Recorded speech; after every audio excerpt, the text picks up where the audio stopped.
I would ask, what on earth do you think you're doing? It's we're looking at a U.S. economy that, this morning's jobs report was really good. Everything is kind of coming up roses. It's soft landing everywhere, and yet he's preparing, or claims he's preparing, to go on this trade war against everybody.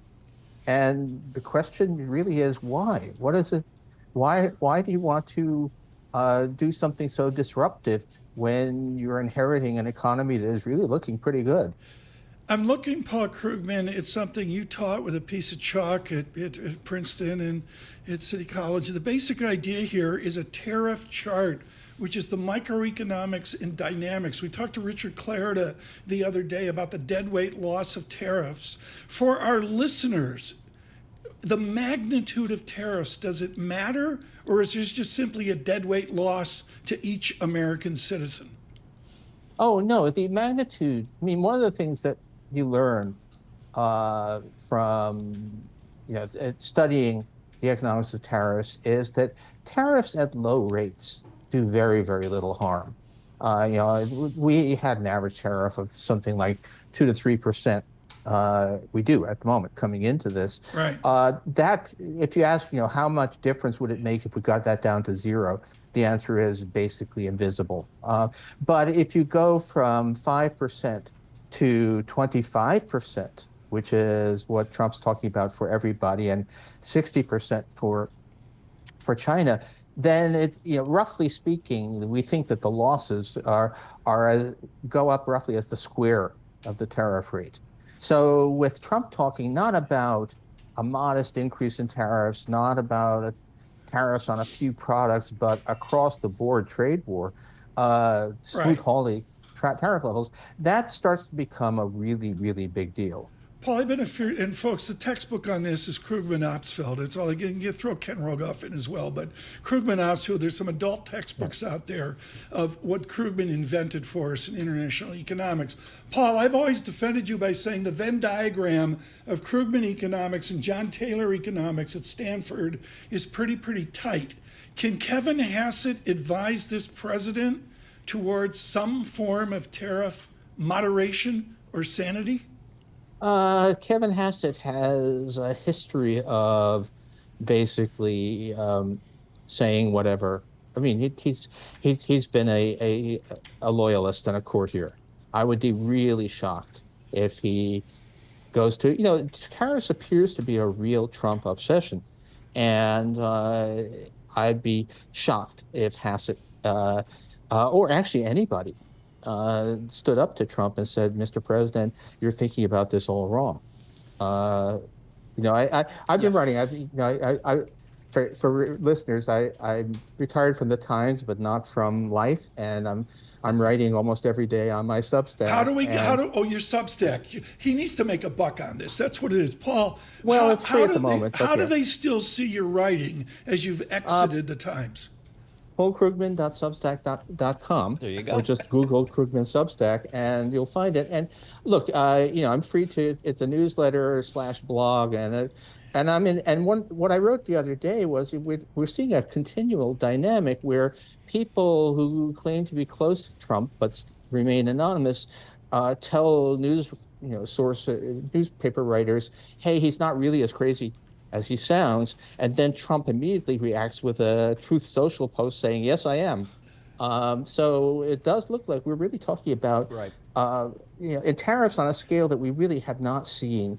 We're talking about a reversal of really 90 years of U.S. policy of trying to. Where I wanted to go, Professor. I mean, I grew up on Global Wall Street, and many of our listeners and viewers as well, of internationalism being a fundamental business tenet. Now, that's taken a back seat here over the last 10 years. Is internationalism dead?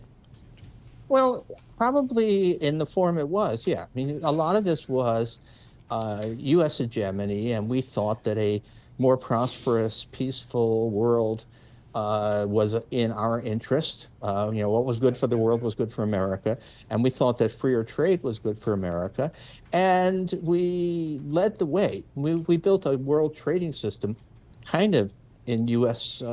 In our own image. It's very rules-bound, legalistic. It's and it worked. We managed to get everybody's tariffs down. We got to a world of pretty close to free trade. We've been, in the last couple of decades, the European Union, which is not very united on many things, but is unified on trade policy, sort of co-managed the system with us.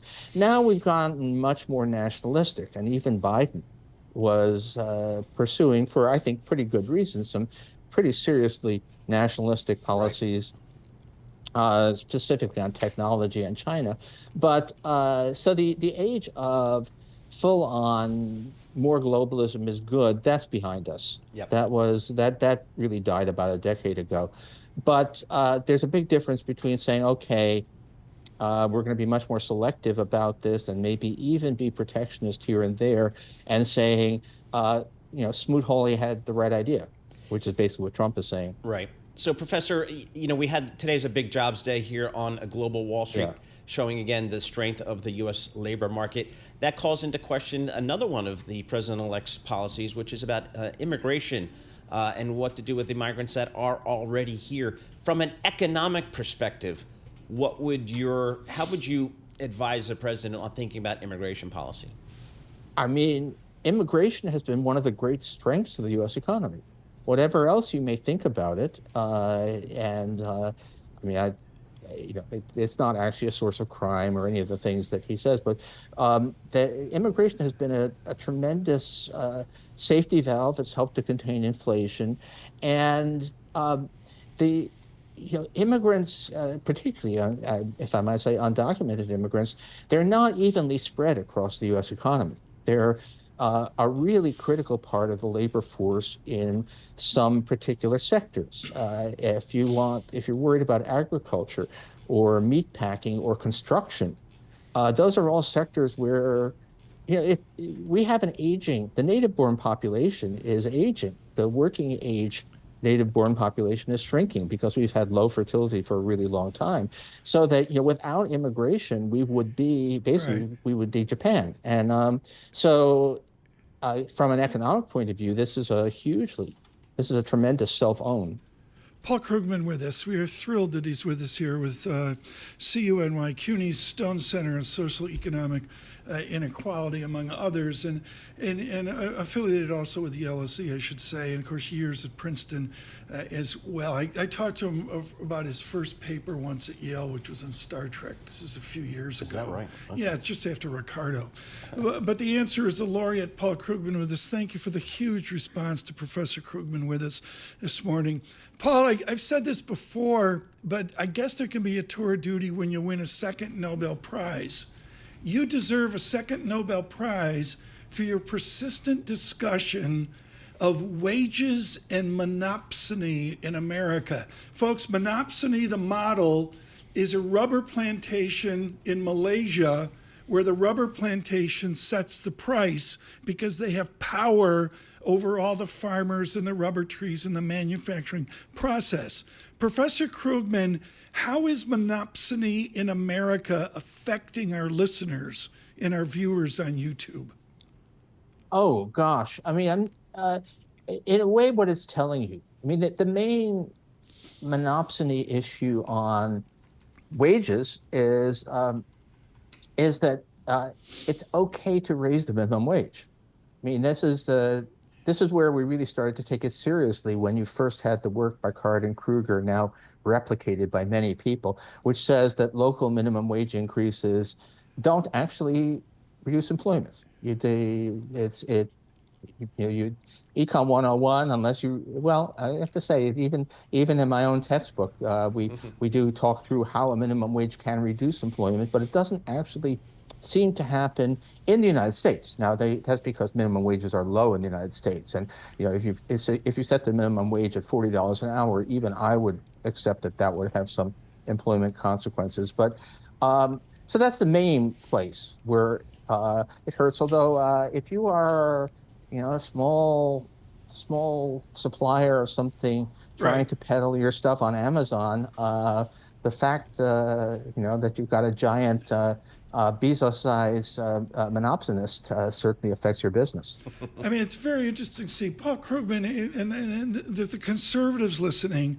I'm going to frame this, Paul, as a liberality, in a way is a Lockean individualism of conservative theory in America. Should we be more like Germany, flat on their back? Should we be more like Sweden? Should we be more like France? Well, I mean, ideally, we should be more like Denmark, which is a place that does strong welfare state, strong unions, and does it well. It's everybody's got. One of the things I've spent many years teaching a course, first at Princeton, then at CUNY, on economics of the welfare state, comparing different countries. And one of the things you learn, first of all, the United States has we have a much bigger welfare state than we like to imagine, but it's much smaller than what European countries have. But there's no country that does everything right. U.S. healthcare is a nightmare. U.S. retirement system is actually pretty good. France, it's exactly the opposite. So it's not a simple more government is good. I mean, I think conservatives always think that less government is good. Liberals, progressives never think that more government is automatically good. But there are certainly things where we should be doing more, and obviously that's on hold for the next few years. But there are lots we can learn a lot from other countries. If that's one thing I would say as an international economist, the biggest problem with Americans is that we don't actually seem to believe the rest of the world exists, and we don't think that we can learn lessons from things that other countries do right. Professor, most of the market participants that we speak to, particularly over the last several months, and they see a data point like today's non-farm payrolls, and they feel like the Fed has engineered a pretty solid, soft landing. What concerns you? What worries you about this U.S. economy right here? I think the U.S. economy, as of right now, is in very good shape. Okay. I am worried.